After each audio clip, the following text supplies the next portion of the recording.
السلام علیکم viewers, welcome to my channel. آج میں آپ کی خدمت میں پھر حاضر ہوا ہوں، اور جو آپ نے پہلے ویڈیو دیکھی تھی اس سے ملتی جلتی ویڈیو ہے۔ یہ بھی بڑی انٹرسٹنگ ویڈیو ہے، یہ بھی موضوع وہی ہے، لیکن یہ حضرت عثمان غنی کا دور تھا۔ ان کے پاس ایک شخص آیا اور وہ کیا کہتا ہے، ویڈیو میں مناظر کیجیے۔ حضرت عثمان کا دور خلافت ہے، آپ امیر المومنین ہیں، آپ اپنے دفتر میں بیٹھے ہیں، ایک بندہ آپ کے دفتر میں آیا ہے، اے امیر المومنین، اے امیر المومنین، بہت بڑا حادثہ ہو گیا۔ کیا حادثہ ہو گیا؟ میں نے شادی کی تھی ایک عورت سے، آج اس شادی کو 6 ماہ مکمل ہو گئے ہیں، آج اس شادی کو 6 ماہ مکمل ہو گئے ہیں، اور میری عورت نے بچہ جن دیا ہے۔ اے امیر المومنین، اور حدیث کے اس اثر کے متن سے یہ پتہ چلتا ہے کہ بندے کو اطلاع مل گئی کہ میرے ہاں بیٹا ہوا ہے، لیکن وہ بیٹے کو دیکھنے نہیں گیا، وہ سیدھا امیر المومنین کے دفتر میں آ گیا۔ اب میرا آپ سے مطالبہ ہے کہ میری شادی کو تو ابھی 6 ماہ ہوئے تھے، بچہ کیسے پیدا ہو سکتا ہے؟ ابھی 6 ماہ مکمل ہوئے ہیں، بچہ پیدا ہو گیا ہے۔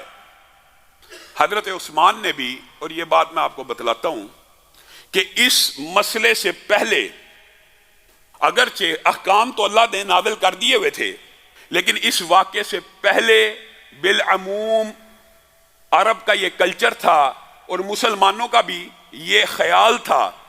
کئی چیزیں ابلاغ کے بعد پھیلتی ہیں۔ حضرت عثمان نے یہ جو خیال تھا، مشورہ کیا، یہ عورت نے 6 ماہ کے بعد بچہ جن دیا ہے، کیا یہ حلال کا یا حرام کا ہے؟ گویا عرب معاشرے میں 6 ماہ کے بچے کو حرام کا بچہ مانا جاتا تھا شادی کے بعد۔ حضرت عثمان نے اپنے مشیروں سے پتہ کیا، حساب کتاب والوں سے پوچھا، مشاورت کی، کیا عرب میں 6 ماہ کے بچے کو حلال کا بچہ مانا جائے گا کہ حرام کا؟ ان سب نے اتفاق کیا کہ آج تک کی عرب تاریخ میں 6 ماہ کا اگر کوئی بچہ پیدا ہو تو اس کو حرام کا مانا جاتا ہے، حلال کا نہیں مانا جاتا۔ حساب کتاب والوں سے بھی پوچھ لیا، اپنے مشیروں سے بھی مشورہ جب کر لیا، فَأَمَرَ بِهَا أَن تُرْجَمَ، تو حضرت عثمان نے حکم دیا اس عورت کو رجم کر دیا جائے، اس عورت کو رجم کر دیا جائے، پوچھا نہ جائے، تفتیش نہ کی جائے۔ 6 ماہ کے اندر عرب، آپ کو پتا حساب کتاب میں بڑے سینسٹیو اور حساس ہیں، انہوں نے کہا اب اس عورت کو رجم کر دیا جائے، میدان میں گاڑا جائے۔ اب یہ ہرکارے باہر نکلے کہ فلاں عورت نے برائی کا ارتکاب کیا، مومنوں کا ایک گروہ اس کی سزا میں حاضر، اور یہ بھی قرآن کا ہی فیصلہ ہے کہ مومنوں کا گروہ ایک حاضر ہو سزا میں، تاکہ لوگوں کے لیے باعث عبرت بنے، اور لوگ اس بات کا ابلاغ کریں کہ اس طرح سزا دی گئی تھی، اور اس بات کا ابلاغ ہو، مشاہدہ ہو، تاکہ معاشرے میں گناہوں کو اور جرائم کو کنٹرول کیا جا سکے۔ اب یہ اعلان حضرت علی کے کانوں سے بھی ٹکرایا۔ حضرت علی اس میدان کی بجائے سیدھا امیر المومنین کے دفتر کی طرف چل پڑے، اور حضرت عثمان کے دفتر میں داخل ہوئے اور کہنے لگے، اے عثمان، آپ نے ابھی یہ حکم جاری کیا ہے کہ اس عورت کو سنسار کر دیا جائے؟ جی میں نے حکم جاری کیا ہے۔ اے عثمان، آپ نے کس دلیل کے تحت یہ حکم جاری کیا ہے؟ کہا میں نے حساب کتاب لگایا، 6 ماہ میں بچہ پیدا ہونا ممکن نہیں ہے، یہ ہے وہ ہے۔ اے عثمان، 6 ماہ کا بچہ تو قرآن میں ہے۔ عثمان اچانک حضرت علی کو کہتے ہیں کہ علی، 6 ماہ کا بچہ قرآن میں ہے؟ جی ہاں، 6 ماہ کا بچہ قرآن میں ہے۔ کیسے؟ کہا پڑھو قرآن۔ کہا کہاں سے؟ کہا وَحَمْلُهُ وَفِصَالُهُ 30 شَهْرًا، حمل اور دودھ پلانے کی مدت کتنی ہے؟ 30 ماہ قرآن پاک میں۔ اچھا، یہ تو 2.5 سال بنتے ہیں، اس میں سے 6 ماہ کا بچہ کیسے نکلے گا؟ کہا اب دوسری آیت پڑھو، وَالْوَالِدَاتُ يُرْضِعْنَ أَوْلَادَهُنَّ حَوْلَيْنِ كَامِلَيْنِ لِمَنْ أَرَادَ أَن يُتِمَّ الرَّضَاعَ، 2 سال دودھ پلانے کے۔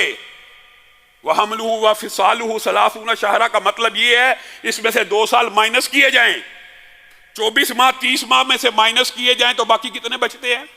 6 ماہ۔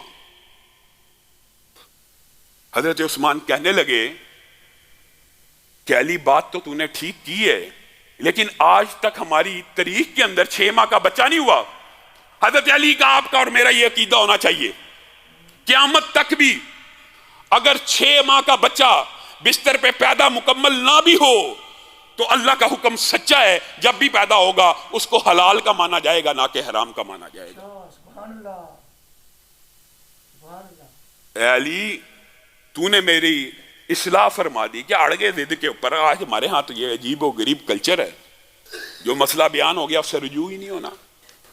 حضرت عثمان نے ہر کاروں کو دوڑایا، اللہ نہ کرے اگر وہ عورت اس کو سنسار کر دیا گیا ہو، عثمان تیرا کیا بنے گا؟ تو اللہ کو کیا جواب دے گا؟ حضرت عثمان کی چیخیں نکل گئی، زاروں کی طرح رونا شروع ہو گئے، جائیے اس عورت کو بچائیے، اگر وہ عورت سنسار ہو چکی ہوئی، اللہ علی میں اللہ کو کیا جواب دوں گا؟ علی بھی نکلے، ہر کارے بھی نکلے۔ اللہ کا کرنا ایسا ہے کہ ابھی اس عورت کو زمین کے اندر گاڑا ہوا ہے، زمین کے اندر گاڑا ہوا ہے، سر باہر ہے، اور اس کی بہن اس سے آخری ملاقات کے لیے آئی ہوئی ہے، اس کی بہن اس سے آخری ملاقات کے لیے آئی ہوئی ہے اور رو رہی ہے زاروں کی طرح۔ جس کو گاڑا ہوا ہے وہ تو صبر میں ہے، اور جو ملاقات کے لیے آ رہا ہے وہ زاروں کی طرح رو رہی ہے اور اس سے باتیں کر رہی ہے۔ ہر کارے بھی پہنچ چکے ہیں کہ حضرت عثمان نے رجم کو روکنے کا حکم دے دیا ہے۔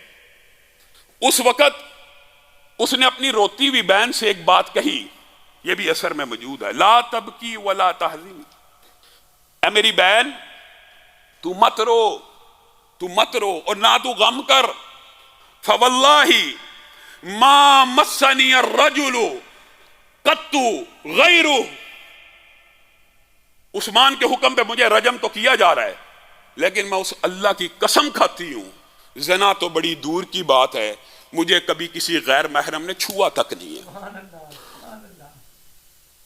اس عورت کو اسی وقت ہرکاروں نے نکال لیا اور حضرت عثمان نے اس کو اپنے دفتر میں بلایا، اس کے بیٹے کو پیش کیا گیا۔ روایت کے اندر یہ الفاظ بھی موجود ہیں کہ جس طرح پرندوں کے دو انڈے اگر مکس کر دیے جائیں تو پتہ نہیں نہ چلتا کہ کون سا انڈا کون سا ہے، دونوں میں کیا فرق ہے، اسی طرح اس بچے کی شکل و صورت شباہت بالکل اس کے والد کے اوپر تھی، اور والد نے ابھی تک دیکھا نہیں تھا۔ والد نے بھی جب بچے کو دیکھا کہا اللہ کی قسم یہ تو میرا ہی بیٹا ہے۔ تو عرب کے اندر اس فیصلے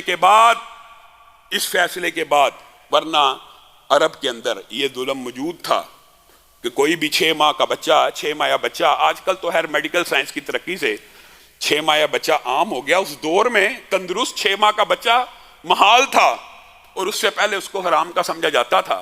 لیکن اس واقعے کے بعد فقہ کا اور اسلام کا اور قرآن پاک سے حضرت علی کے استدلال کے بعد یہ بات ثابت ہو گئی کہ قرآن پاک میں بھی اللہ رب العزت نے 6 ماہ کے حمل کو حلال کا حمل قرار دیا ہے۔ سبحان اللہ، ماشاءاللہ۔ دیکھیں جی، کوئی بھی بات ہے قرآن و حدیث سے ثابت ہے تو ہمیں وہ ماننی پڑے گی، کیونکہ دنیا میں 2 ہی کتابیں سچی ہیں جو پوری دنیا کے ہر مسلمان کو ماننا چاہیے، مانتے بھی ہیں، قرآن اور حدیث۔ انہوں نے دلیل دی ہے قرآن پاک سے تو اس بات کو ماننا پڑے گا۔ تو جیسے سچا انسان ہونا اللہ اس کی مدد کرتا ہے۔ اینڈ پہ میری ریکویسٹ ہوتی ہے ہمیشہ کہ آپ میرے چینل کو سبسکرائب کریں، لائک کریں اور شیئر کریں تاکہ تمام آنے والی ویڈیو آپ تک بآسانی پہنچ سکے۔ اللہ تعالیٰ آپ کا حامی ناصر رہے۔ اللہ حافظ۔